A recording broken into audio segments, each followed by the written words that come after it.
saya sudah punya niat yang tulus, lukisan ini akan saya berikan kepada beliau, dan insya Allah suatu saat nanti lukisan ini ada bersama Pak Deddy Mulyadi.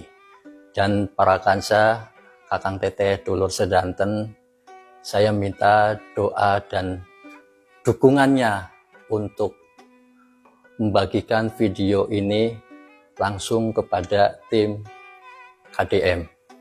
Semoga beliau akan merespon dan menerima karya kecil saya yang saya berikan kepada beliau. Terima kasih. Wassalamualaikum warahmatullahi wabarakatuh. Sampurasun.